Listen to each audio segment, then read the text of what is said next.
Good morning my dear friends and students. I am Sadhna and all of you enjoying mathematics and science with me. नेहमीप्रमाणे enjoy करताय mathematics आणि आज असाच एक interesting topic की ज्या टॉपिकचं नाव आहे angles and pairs of angle हा तुमच्यासाठी घेऊन आली आहे. तुम्हाला कॉम्पिटिटिव्ह एक्झाम साठी आणि 7th स्टँडर्डच्या रेग्युलर एक्झाम साठी हा लेसन खूप इम्पॉर्टंट आहे.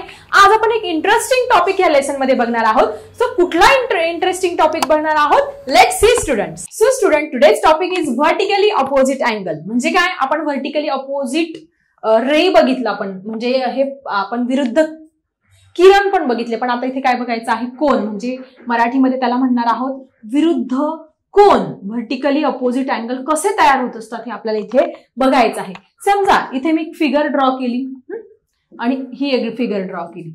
याला नाव दिलं समजा P, इथे Q, R, इथे S आणि T. अशा पद्धतीने या फिगरला इथे नाव दिलेलं आहे. म्हणजे मी काय केलेलं आहे? ही एक लाईन ड्रॉ केलेली आहे आणि ही एक लाईन ड्रॉ केलेली आहे. मग याच्यामुळे काय झालेत? वेगवेगळ्या प्रकारचे अँगल तयार झालेत. कुठले अँगल?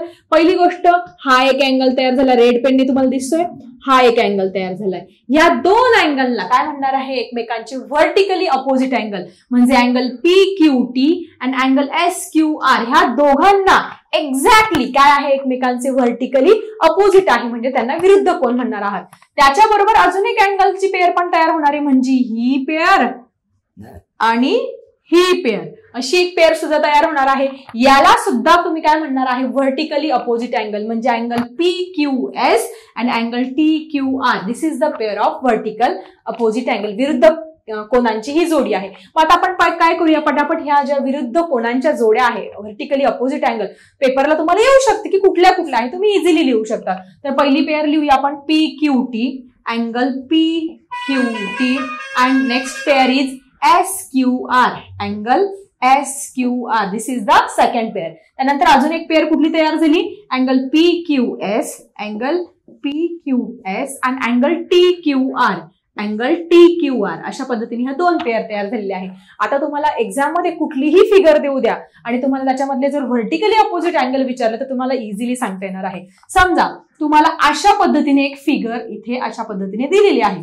मग आता बरेच विद्यार्थी घाबरून जातील. घाबरून जायचं काम नाही. समजा याला काहीतरी नाव दिलेलं आहे A, B, इथे K, T, इथे O. मग इथे कुठले व्हर्टिकली अपोजिट अँगल आहे? सिंपल, हा अँगल आणि हा अँगल एकमेकांचे व्हर्टिकली अपोजिट आहे. त्याच्यानंतर हा अँगल आणि हा अँगल एकमेकांचे काय आहे? Vertically opposite. मग यांचे नाव कसे असणार आहे?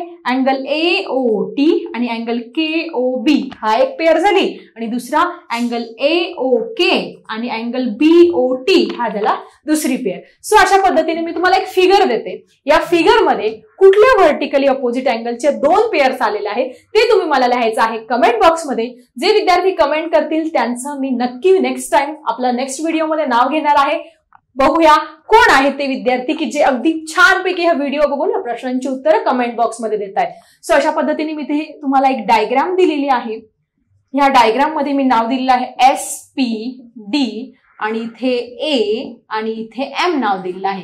आणि ह्या डायग्राम मध्ये कुठले व्हर्टिकली अपोजिट अँगल्स आहेत ते तुम्ही मला लिहायचं आहे कमेंट बॉक्समध्ये. So I think vertically opposite angle म्हणजे विरुद्ध कोन म्हणजे काय हे तुमच्या लक्षात आलं असेल. मग आता ह्या विरुद्ध कोनाची व्याख्या कशी करू शकतात? ज्या दोन किरणांनी, हा एक किरण बघा QP QR आणि QT QS, ह्या दोन किरणांनी एक काय तयार झालेला आहे? कोन तयार झालेला आहे. मग त्याच्या विरुद्ध किरणांनी जो कोन तयार झालेला आहे त्याचा तो काय असतो? त्याचा काय असतो? अपोजिट अँगल किंवा व्हर्टिकली अपोजिट अँगल इथे असतो. तर चला बघूया डेफिनेशन व्हर्टिकली अपोजिट अँगलची फटाफट. So student, here is the definition of opposite angle. Vertically opposite अँगलची डेफिनेशन जर पेपरला विचारले तर अशा पद्धतीने तुम्ही लिहू शकता. The angle form by opposite rays of the arms of an angle. जे अपोजिट रेजच्या आर्म्स पासून तयार झालेले असतात त्यांना ह्या अँगल्सला आपण काय म्हणत असतो? एकमेकांचे opposite angle, vertically opposite angle अशा पद्धतीने म्हणत असतो. तर ही तुमच्या नोटबुक मध्ये नोट डाऊन करा. त्यानंतर आपल्याला बघायचं आहे व्हर्टिकली अपोजिट अँगलची प्रॉपर्टी की जी खूप इम्पॉर्टंट आहे एक्झामसाठी. तर मग विद्यार्थी मित्रांनो आपल्याला बघायचं आहे property of vertically opposite angle. एक प्रॉपर्टी आहे ती एक्झामसाठी खूप इम्पॉर्टंट आहे. व्हर्टिकली अपोजिट अँगलची प्रॉपर्टी काय आहे आपण समजून घेऊया. तर आता एक डायग्राम ड्रॉ केलेली आहे. आता ह्या डायग्राम ड्रॉ केल्यानंतर तुम्हाला व्हर्टिकली अपोजिट अँगल सांगता येईल की इथे हा एक अँगल असणार आहे आणि इथे दुसरा अँगल हा असणार आहे. समजा आपण त्याला ए नाव दिलं आणि याला नाव दिलं बी. ही एक पेअर झाली. दुसरी पेअर कुठली असणार आहे? ही एक पेअर असणार आहे. त्याला समजा सी नाव दिलं आणि त्याच्या अपोजिट कुठली असणार आहे? ही डी. अशा पद्धतीने. मग आता ही प्रॉपर्टी काय आहे? मग आता तुमच्या लक्षात येईल की जर मी इथे हे असं झाकलं तर तुमच्या लक्षात येईल की ए आणि डी हे काय आहे? एका सरळ रेषेत आहेत. म्हणजे काय आहे? Linear pair of angle. काय आहे ते?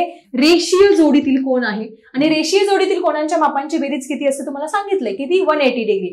म्हणजे measurement of angle A plus measurement of angle D is equal to किती येणार आहे तुमची? 180 डिग्री. कारण काय आहे? Because they are the linear pair of angle. Linear pair of angle आहे म्हणून त्यांची बेरीज किती आहे? 180. मग त्याच पद्धतीने इकडचं मी जर झाकलं तर हे दोघं पण काय आहे? Linear pair. म्हणजे बी आणि सी एका सरळ रेषेत दिसत आहे सगळ्यांना.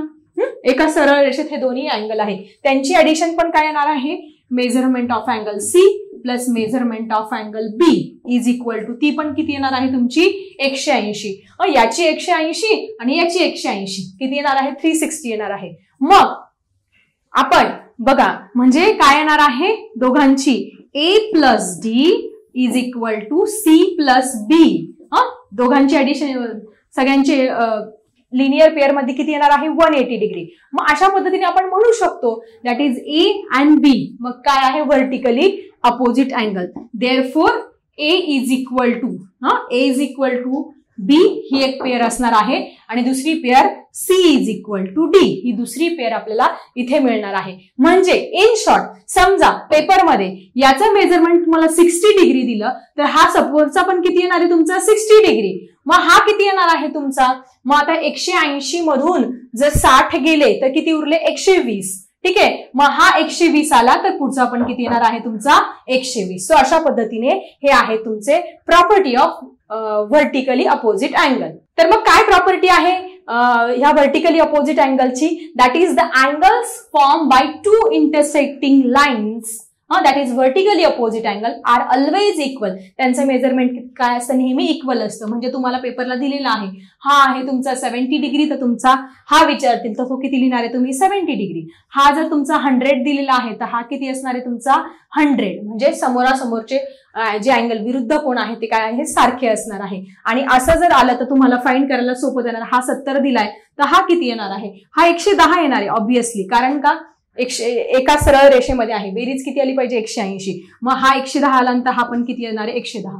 किंवा अजून एक आपण जर एक्झाम्पल घेतलं, समजा आपण हे इथे एक्झाम्पल घेतलं, हा तुम्हाला दिला आहे 80 डिग्री, हा पण 80 डिग्री दिलाय. मग हा किती येईल तुम्हाला? मग आता तुम्ही लगेच काढू शकतात. लिनियर पेअर आहे म्हणजे हा तुमचा 100 डिग्री येणार आहे. मग हा 100 आहे तर हा पण किती येणार आहे तुमचा? 100. अशा पद्धतीने तुम्हाला कुठलंही व्हर्टिकली अपोजिट अँगलचं एक्झाम्पल जर पेपरमध्ये आलं तर तुम्ही इझिली सॉल्व्ह करू शकता. So I think vertically opposite angle काय आहे and what is the property of vertically opposite angle हा टॉपिक तुमचा छानपैकी क्लिअर झाला असेल आणि तुम्हाला ती प्रॉपर्टी पण समजली असेल की जी तुम्हाला बोर्डवरती दिसते आहे.